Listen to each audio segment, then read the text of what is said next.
하나님 말씀 보도록 하겠습니다. 누가복음 12장 49절로 53절까지 하나님 말씀입니다.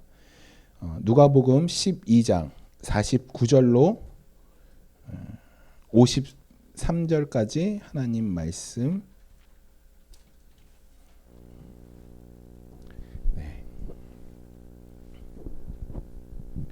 우리 함께 교독하도록 하겠습니다. 제가 먼저 읽도록 하겠습니다. 내가 불을 땅에 던지러 왔노니 이 불이 이미 붙었으면 내가 무엇을 원하리요?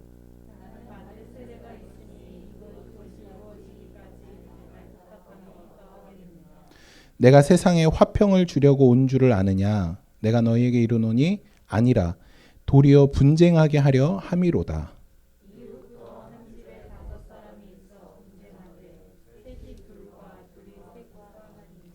아버지가 아들과 아들이 아버지와 어머니가 딸과 딸이 어머니와 시어머니가 며느리와 며느리가 시어머니와 분쟁하리라 하시니라. 아멘. 아멘. 감사합니다. 네. 오늘은 누가복음 57번째 시간입니다. 네. 우리 계속 누가복음 이어서 보고 있는데 여러분들 잘 쫓아오시고, 또 아침 묵상도 지금 이 누가복음으로 지금 하고 있거든요. 이번 주에 지난주에 이제 이 본문을 우리 한번 지나왔습니다. 그래서 우리 다시 한번 또 보시면서 우리 함께 은혜를 나누면 좋을 것 같습니다. 구약 성경 이사야서에서 예수님을 지칭하기를 어떻게 지칭하냐면 평강의 왕이다, 그렇게 지칭을 하고 있습니다. 찬양도 있죠. 평강의 왕이요 자비의 하나님, 이런 찬양도 있잖아요. 평강의 왕으로 우리 예수님을 묘사하고 있습니다. 그리고 에베소서 2장 14절에서 예수님은 우리의 화평이시다라고 이제 이야기하고 있고, 골로새서 1장 20절 말씀에도 십자가의 피로 화평을 이루셨다, 이렇게 기록하고 있어요. 그러니까 우리가 함께 살펴본 지금 오늘 누가복음 2장 이 14절, 여기서도 지극히 높은 곳에 하나님께서 우리에게 왜 오셨냐면 평화를 주시기 위해서 이 땅에 오셨다라고 우리가 함께 살펴보고 있는 이 누가복음에서도 예수님을 평화의 왕으로 묘사하고 있습니다. 그러니까 우리가 볼 때 예수님은 평화의 왕이셔요.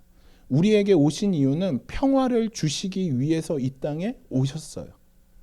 우리 다 그렇게 알고 있잖아요. 그런데 오늘 본문은 좀 이상해요. 오늘 본문에서는 분명히 성경은 예수님을 평화의 왕, 화평의 왕으로 말씀하고 있는데, 그런데 오늘 본문에서는 왜 정반대로 예수님 당신이 나는 너희를 분쟁시키러 왔다, 나는 너에게 불을 주러 왔다, 왜 이렇게 말씀하시는 걸까요? 오늘 본문 이렇게 무시무시하게 시작하죠. 내가 불을 땅에 던지러 왔노니 이 불이 이미 붙었으면 내가 무엇을 원하리요?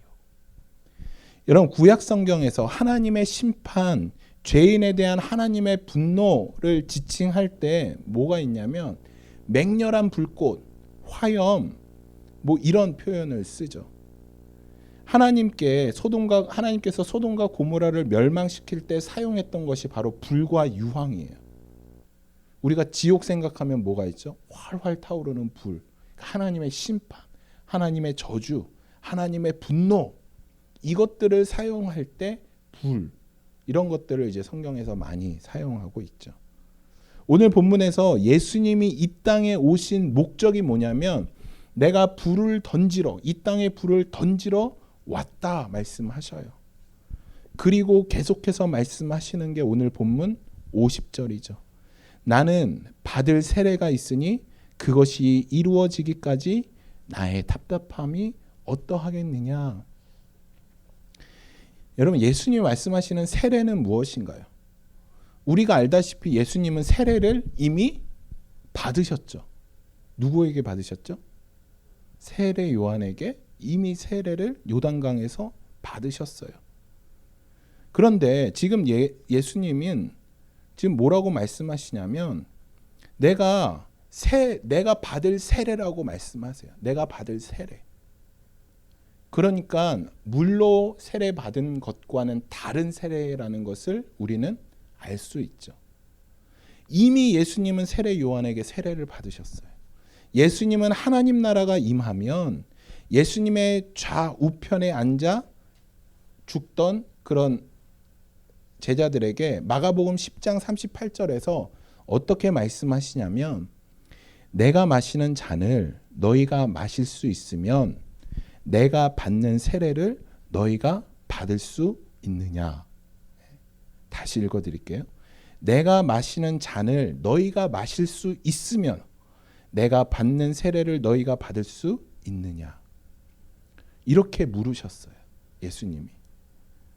예수님의 잔과 세례 이거는 다 무엇을 의미하냐면 십자가를 의미하는 거예요. 십자가에서 받을 고난에 대해서 예수님이 말씀하시는 거예요. 잔과 세례는 구약 성경에서 여러 번 심판의 도구, 심판으로서 사용되어졌죠. 이건 역시. 그러니까 받을 세례는 구약에서 물에 잠기는 심판이에요.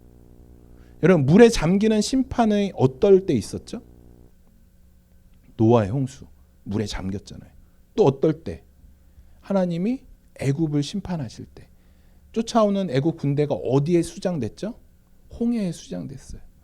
그러니까 물에 잠기는 것, 이것을 심판의 의미로 얘기하는 것이에요. 그러니까 예수님이 받을 세례라는 것은 이제 앞으로 져야 할 십자가를 말씀하시는 거예요. 오늘 본문이 어떨 때 말씀하신 거냐면 예수님이 예루살렘으로 향하는 도중에 십자가를 향해서 가는 길에 이 말씀을 하시는 거예요. 그러니까 내가 앞으로 받을 십자가, 내가 앞으로 받을 세례, 그러니까 그 십자가를 의미하는 거죠. 예수님이 오르셨던 그 십자가는 진노의 장소예요. 여러분. 예수님이 달리셨던 그 십자가, 그 골고다 언덕, 그 십자가가 세워졌던 장소는 하나님의 진노가 임하는 장소예요. 하나님의 심판이 임하는 장소예요. 예수님은 그것을 내가 받을 세례라고 말씀하시는 거예요. 실제로 이 말씀을 하시는 이 순간이 예수님이 십자가를 향해 가시는 길이잖아요. 우리가 의롭다함을 얻고 예수님이 선포하신 그 평화를 누리게 된 것은 그냥 얻어진 것이 아니에요. 예수님께서 우리가 받아야 할 그 진노를 예수님이 대신 받으셨기 때문에 우리 대신 예수님이 그 진노의 잔을 받으셨기 때문에 우리가 평화를 누리는 거예요. 이해가 되세요? 우리는 평화를 누릴 수 없어요. 우리는 화평을 누릴 수 없어요. 그런데 그것을 예수님이 대신 받으셨기 때문에 예수님이 평화의 왕이시잖아요. 예수님 자체가 화평이시잖아요. 그러니까 예수님이 그걸 대신 받으니까 우리는 대신 예수님이 누려야 할 화평과 평화를 우리가 누린 것이에요. 예수님 대신. 그것을 이사야 53장 4절에서 6절은 이렇게 말씀하죠. 그는 실로 우리의 질고를 지고 우리의 슬픔을 당하셨거늘. 우리가 생각하는 거예요. 예수님이 징벌받아 하나님께 맞으며 고난을 당한다 생각하는 거예요. 그런데 말씀하죠. 예수님의 찔림은 우리의 허물 때문이요. 예수님의 상함은 우리의 죄악 때문이라. 예수님이 징계를 받음으로 우리가 무엇을 누리고 평화를 누리고 그가 채찍에 맞음으로 우리가 나음을 입었도다. 우리는 다 양 같아서 다 각기 제 갈 길로 갔거늘 여호와께서 우리의 모든 죄를 누구에게 담당시켰도다? 예수 그리스도께 담당하셨도다. 그래서 예수님이 그 골고다 언덕 십자가에서 하나님의 그 진노를 몸으로 다 받아내신 거예요. 다 받아내신 거예요. 제가 이번 주에 어디서 설교한 내용인데 여러분 어떤 사람은 이렇게 생각할 수 있어요. 아이 그거 그 죄 우리가 지은 죄인데 예수님께 너무 다 우리가 드린 거 아니야? 우리가 어느 한 부분은 이 죄에 대해서 책임을 지고 행동해야 되는 거 아니야? 라고 생각하실 수 있어요. 여러분 큰 오산이에요. 우리는 우리의 죄 티끌도 감당할 수 없는 존재예요. 우리는 우리의 어떤 죄도 감당할 수 없어요. 그 감당하면 우린 죽어요. 그렇기 때문에 예수님이 그것을 감당하신 거예요. 그런데 너무 많은 사람들이 내가 그 죄를 감당하려고 해요. 그래서 예수님이 필요 없어요. 그래서 예수님의 죽으심이 아무 의미가 없어지는 거예요. 여러분 우리는 그 어떤 죄도 우리가 감당할 수 없어요. 오직 누구만 감당할 수 있냐? 예수님이 감당할 수 있는 거예요. 그래서 이 땅에 예수님이 오셔서 하나님의 모든 진노와 하나님의 모든 저주의 잔을 예수님이 마시고 받으신 거예요. 그러니까 여러분 감당하시려고 하지 마세요. 여러분들이 해야 되는 일은 뭐냐면 나의 죄를 예수님께 던지는 거예요. 나의 죄를 염치불구하고 예수님께 다 넘기는 거예요. 내 죄를 다. 그것을 성경에서 뭐라고 얘기하냐면 믿음이라고 이야기하는 거예요. 여러분 다 던지세요. 아직 못 던지신 분 계신가요? 던지셔야 여러분이 사셔요. 던지셔야 사는 거예요. 안 던지고 내가 갖고 있으면 결국 나는 죽음에 이르는 것이에요. 여러분 오늘 꼭 던지세요. 오늘 꼭 던지셔야 삽니다. 사도 바울은 골로새서 1장 10절에서 이렇게 말씀하고 있습니다. 그의 십자가의 피로 화평을 이루사 만물 곧 땅에 있는 것들이나 하늘에 있는 것들이 그로 말미암아 자기와 화목하게 되게 함을 기뻐하심이니라. 여러분 이 십자가는 예수님을 영접한 이들에게는 너무 기쁜 소식이에요. 예수님을 믿음으로 영접한 사람들에게는 던지면 되니까, 예수님께 우리의 죄를 다 전가시키면 되니까 너무 기쁜 소식이에요. 그런데 이 소식이 불행한 사람들이 있었어요. 유대인 같은 사람들. 내가 모든 율법을 지킴으로 의롭게 되려고, 그래서 매일매일 삶 가운데 그 율법을 지키기 위해서 그 의로움을 자기의 힘과 능력으로 사기 위한 사람들한테는 이 소식이 어떤 소식이냐면 굉장히 불행한 소식이에요. 자기의 능력과 힘으로 살 수 없다라는 걸 알아야 되기 때문에. 그렇기 때문에 사도행전 2장 36절에서 그 복음의 소식을 들은 베드로에게 복음의 소식을 들은 사람들이, 성령의 체험을 한 사람들이 이런 고백을 하는 거예요. 와, 우리가 어찌할꼬? 우리가 어찌할꼬? 베드로에게 질문하는 거예요. 우리가 어찌할꼬? 이렇게 율법 다 지키고 이렇게 다 의로움을 우리의 힘과 능력으로 살 수 있다라고 믿었는데 우리가 어찌할꼬? 어떻게 해야 구원을 받습니까? 어떻게 해야 내가 하나님과 함께 할 수 있습니까? 여러분 이렇게 괴로워하는 거예요. 여러분 기억해야 되는 것은 예수님은 단지 우리를 불로 심판하러 하기 위해 오신 것이 아니죠. 그렇죠? 십자가에서 그 메시지를 예수님이 직접 이루셨어요. 그리고 예수님께서 그 심판의 잔, 저주의 잔을 예수님이 직접 맞으셨어요. 십자가에서 예수님이 받은 진노를 여러분 그게 어떤 것인지 우리는 상상할 수 없어요. 그런데 한번 여러분들이 최대한 상상할 수 있는 대로 한번 해보세요. 그 예수님이 받아야 할 진노는 사실 우리가 받아야 되는 거예요. 우리가. 그 하나님의 진노. 아무런 죄가 없으신 그리스도께서 모든 수치와 조롱과 모욕과 채찍과 벌거벗음을 당하시고 죽임 당하셨어요. 하나님의 모든 진노를 그분이 감당하신 거예요. 히브리 기자는 그 10장 29절에서 하나님의 아들을 짓밟고 자기를 거룩하게 한 언약의 피를 부정한 것으로 여기는 은혜의 성령을 욕되게 하는 자는 당연히 형벌을 받는다. 이렇게 이야기하고 있어요. 예수 그리스도를 거절한 자들에게는 이 하나님의 심판, 그것이 엄청난 두려운 것인 거예요. 무서운 심판인 것이에요.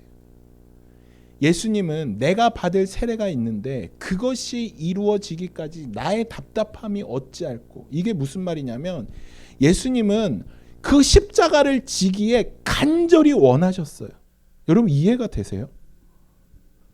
그 어마어마한 고통, 그 어마어마한 진노를 예수님은 당신이 받기를 너무 원하셨어요. 내가 받을 세례, 내가 받을 그 십자가를 그 이루기까지 나의 마음이 답답하다 말씀하시는 거예요.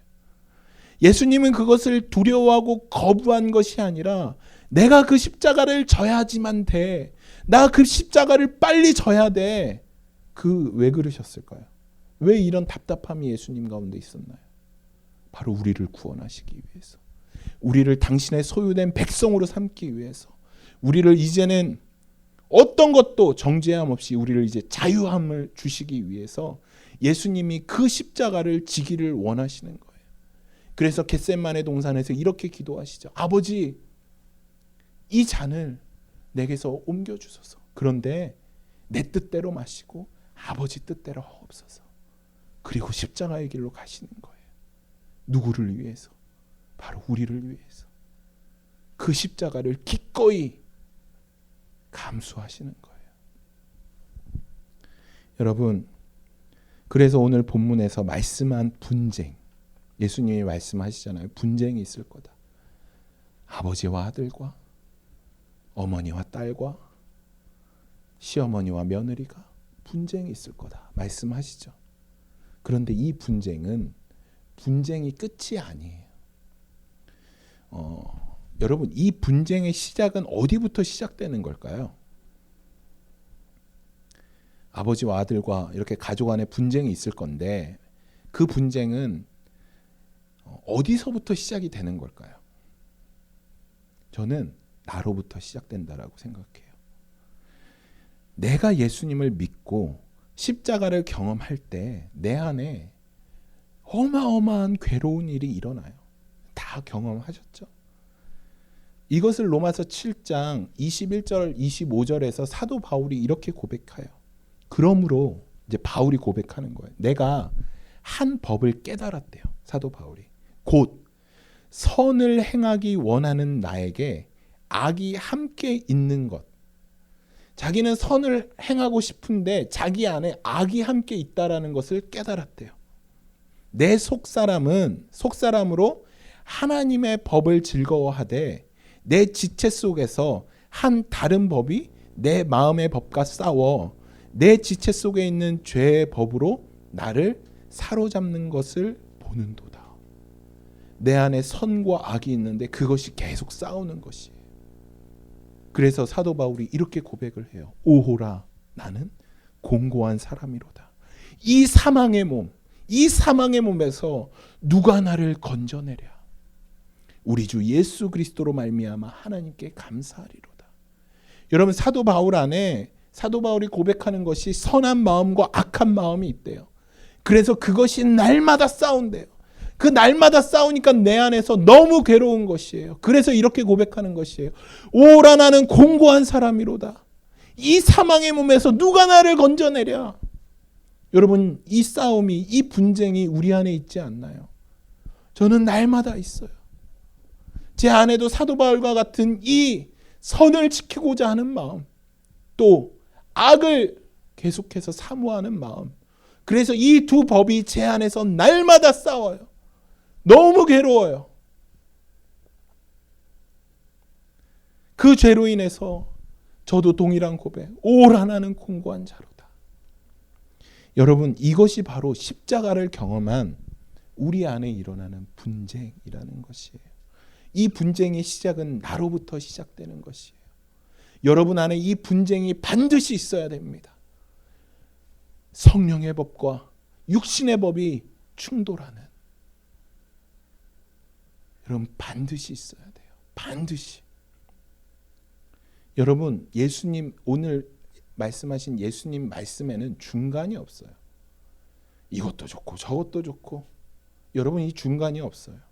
그리스도와 세상을 동시에 사랑할 수 없다. 여러분, 적당히 타협하고 사는 것 예수님께서 인정하지 않으신대요. 우리가 화평하고 평화를 누리는 것은 예수님이 우리를 대신해서 그 진노와 죄의 모든 것을 예수님이 감당하셨기 때문에 우리가 화평을 누리고 평화를 누리는 것이에요. 우리가 이것을 안다면 세상에서 경험하는 분쟁, 어려움, 다툼 이런 것을 우리가 두려워하지 말아야죠. 예수님이 말씀하셨죠. 아버지가 아들과, 아들이 아버지와 어머니와 딸과, 딸이 어머니와 시어머니와 며느리가 시어머니와 분쟁할 것이다. 여러분, 이 말씀은 미가서 7장 6절에도 동일하게 나와요. 미가서 7장 6절에서 아들이 아버지를 멸시하며 딸이 어머니를 대적하며 며느리가 시어머니를 대적하리니 사람의 원수가 곧 자기의 집안 사람이로다. 여러분, 이 말씀은 마지막 때에 다가올수록 이 안에서 분쟁이 일어난다는 거예요. 특별히 가족 안에서 마지막 때, 심판의 때가 다가올수록 그런 분열이 일어난다라는 것이죠. 사실 여러분, 누가복음에서는 계속해서 이런 분열, 분리를 계속 말씀하고 있어요. 여러분, 예수님을 따르겠다라고 결정한 사람들, 그 제자의 삶이 어떤가요? 예수님을 따르겠다라고 했어요. 그래서 그들이 어떤 결단을 해요? 그들의 생업, 그물도 놓고, 배도 놓고, 심지어 가족도 놓고 예수님을 따라가요. 생업과 가족으로부터 분리가 이루어져요. 그들의 소유로부터 분리가 이루어져요. 예수님과 함께 온 유대를 다니며 전도하는 제자들은 자신이 누렸던 고향으로부터 어떻게 돼요? 분리를 가져오는 거죠.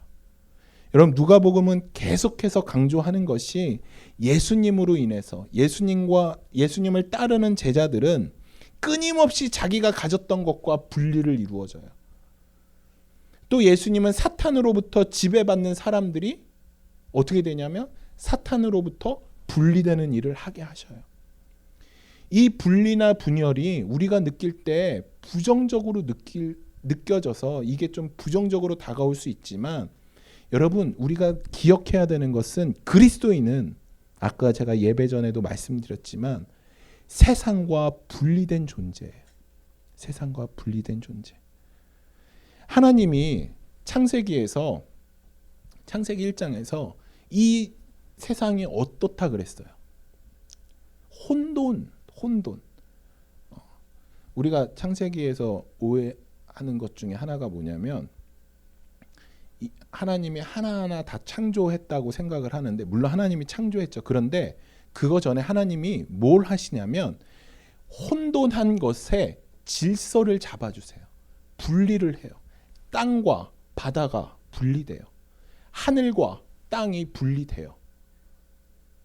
하나님이 모든 것들을 분리시켜요. 그 분리는 무슨 분리냐면 각자 있어야 할 자리에 분리시키는 것이에요. 서로 붙지 말아야 될 것들을 분리시키는 거예요. 하나님이 그 일들을 하셔요. 그리고 그렇게 모든 것들을 분리시키고 나서 뭐라고 말씀하시냐면 보시기에 좋았더라 말씀하시는 거예요. 여러분, 우리가 세상 가운데 있어요. 우리를 그리스도인, 다른 말로 뭐라고 얘기하냐면 제가 너무 좋아하는 말인데 성도예요. 성도. 이 성도는 무슨 말이냐면 성도, 거룩한 길을 가는, 여러분, 세상 가운데 있지만 세상 가운데 속하지 않은 사람들을 향해서 성도라고 이야기하는 거예요. 우리는 세상 가운데 있어요. 혼돈스럽게 있었어요. 그런데 그 가운데 예수 그리스도를 영접함으로, 예수 그리스도를 믿음으로 우리가 어떻게 되냐면 이 혼돈 가운데 있었지만 우리가 이 가운데서 우리가 있어야 할 자리로 옮겨지는 거예요. 그래서 세상 가운데 우리는 구별된 존재로 살아가는 사람들이에요. 그것을 보시고 하나님이 뭐라고 말씀하시냐면 보시기에 좋았더라 말씀하시는 거예요. 우리가 세상 가운데 있으면서 세상과 혼합되어지고 세상 가운데 그냥 엮여서 살아가면 그게 바로 죄라는 것이죠. 여러분, 우리는 분명히 거룩한 분리를 경험해야 됩니다. 우리는 분명히 거룩한, 이 세상 안에 살아가지만 그리스도인으로서 성도로 살아가야 된다라는 것이죠. 그런데 우리의 모습은 어떤가요? 세상에 속한 삶을 살고 있나요, 여러분? 아니면 그리스도인이나 세상 사람들이나 구별할 수 없는, 그냥 난 중간이 좋아, 그리고 이쪽도 기웃 저쪽도 기웃거리며 살아가고 있지는 않나요? 저는 이런 말이 너무 가슴이 아파요. 요즘에 믿는 사람이 더하다. 얼마나 창피한 말이에요. 제가 우리 이성진 목사님이랑 대화를 하다가 목사님이 그러시더라고요. 어떤 사람이랑 얘기를 하는데 그 사람이 자기는 복음을 위해 살고 막 그런 얘기를 한대요. 막 그런 얘기를 하는데 나중에 그분 밑에서 일하는 사람들이 그러더라고. 그렇게 말을 하는 걸 들었대요. 저 사람 때문에 회사 나가고 싶다고. 그 얼마나 가슴 아픈 얘기예요. 말로만 떠드는 우리의 신앙. 전혀 그리스도인답지 못한, 그냥 말로만 복음을 얘기하고 말로만 예수님을 얘기하고, 하지만 우리의 일상에서의 삶은 전혀 그리스도인답지 못한, 그렇기 때문에 교회가, 우리 그리스도인이 능력이 없다라는 것이죠. 여러분, 우리 분리되어야 합니다. 예수님을 믿는 사람과 믿지 않는 사람 사이에, 그 사이에 가족관계 안에서라도 당연히 분쟁이 있고 대립이 있습니다. 여러분, 이것을 두려워해서 그게 그냥 좋게 넘어가자, 여러분, 있을 수 없는 일이에요. 내가 사랑하는 아버지가, 내가 사랑하는 어머니가 예수님을 믿지 않는데 어떻게 이제 심판받게 되는데 어떻게 그것을 모른 척하고 좋게 넘어갈 수 있나요? 당연히 분쟁이 있어요. 당연히 분쟁이 있죠.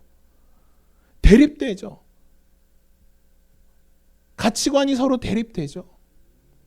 여러분, 그것을 그냥 좋게 넘어가는 것이 아니에요. 이것은 목숨이 달린 문제예요.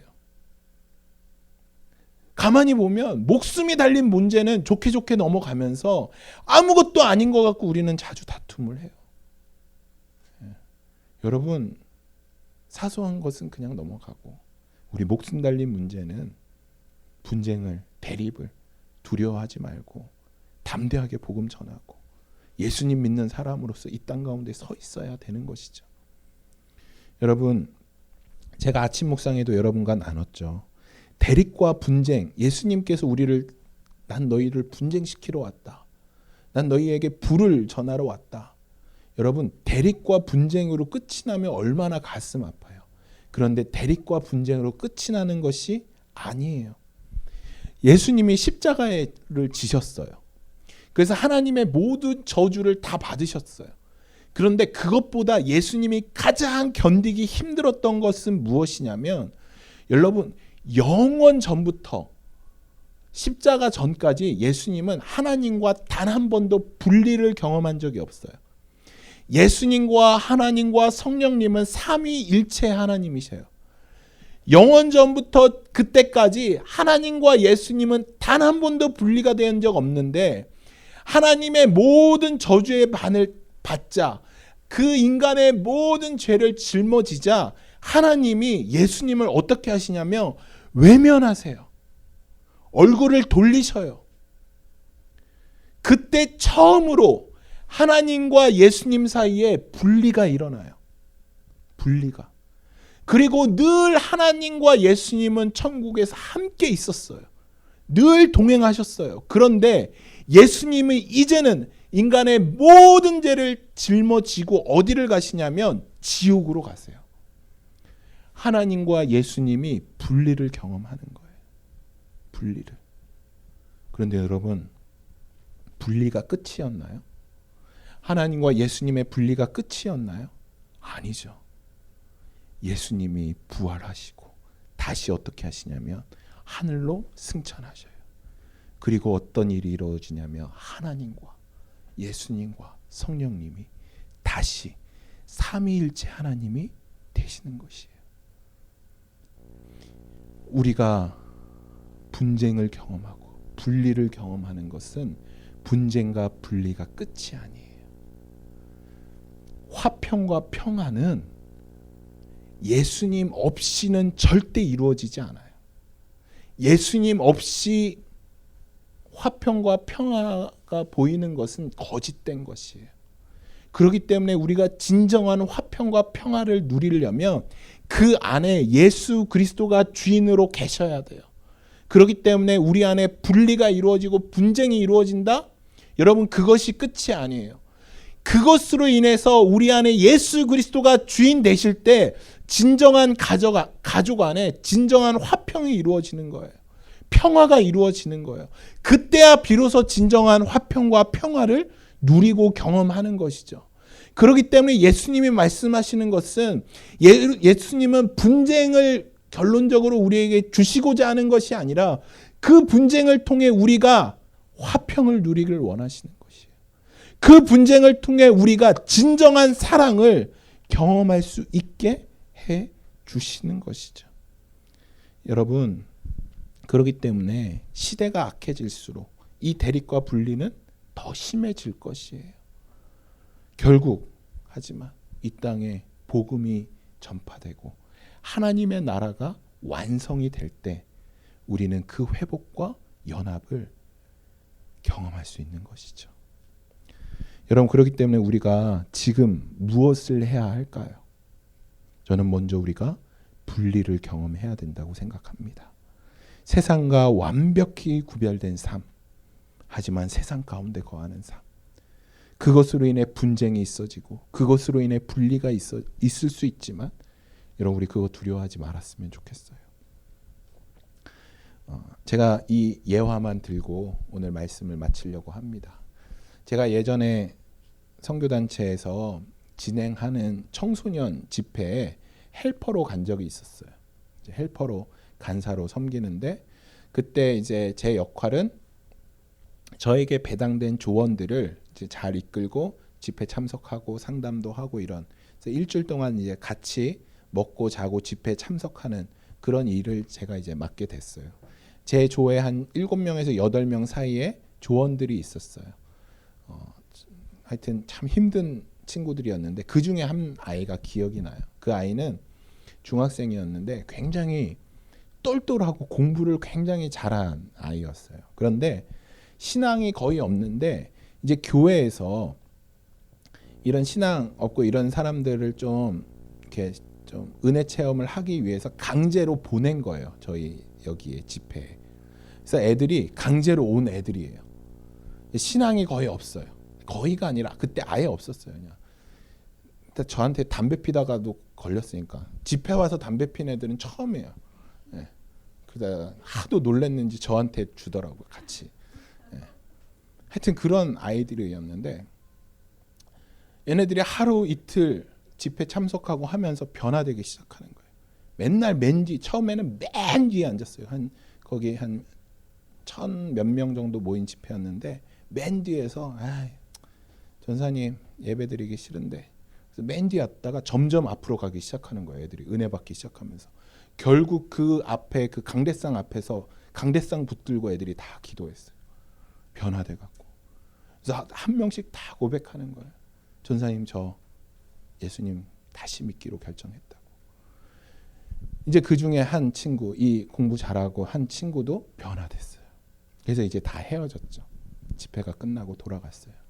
그리고 나서 한 1년 뒤, 그러고 이제 계속 연락을 하고 있었는데 그러다가 어느 날 전사님, 저 전사님한테 상담할 게 있는데 같이 만났으면 좋겠다 그래서 만났어요. 근데 그 친구가 기숙사 학교를 들어갈 수 있는 아이였어요. 그래서 이제 기숙사 학교를 이제 그때 제가 듣기로 이제 들어간다. 그런데 그 아이가 저에게 이야기하기를 전사님 저 포기했어요 그러더라고요. 근데 그 포기하는 게 맞을까요? 이 고민을 저에게 나누는 거예요. 제가 지금 이제 겨우 신앙을 찾아서 교회 다니고 성경 보고 예수님을 믿기 시작하는데 지금 제가 기숙사 학교를 가게 되면 저 예수님 이제 더 못 믿을 것 같아요. 믿을 수 없을 것 같아요. 그래서 저 기숙사 학교 안 가고 그냥 일반 고등학교, 동네 고등학교를 가기로 했는데 그게 괜찮을까요? 저한테 얘기를 하는 거예요. 제가 뭐라고 대답했을 것 같아요? 아니다. 가야 된다. 네. 제가 그 친구한테 어떻게 얘기했냐면 너를 존경한다 얘기했어요. 부모님도 혹 너 주변에 있는 사람들도 다 너의 결정을 어리석고 바보 같은 결정이라고 말할 수 있어. 그런데 몰라 나도 두려워서 너에게 어떻게 하라고 말은 할 수 없어. 그런데 내가 분명하게 얘기할 수 있는 건 너의 이 결정을 예수님은 기뻐하실 거야. 세상 사람들, 나를 비롯한 모든 사람들이 너를 어리석다라고 이야기할 수 있지만 예수님은 너의 결정을 기쁘고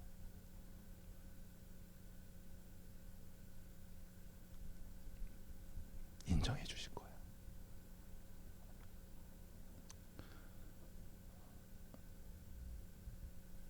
여러분, 누가 예수님을 위해 이런 결정을 하실 수 있겠어요? 여러분, 너무 멋지지 않아요? 중학생이 그런 결정을 한다는 것이.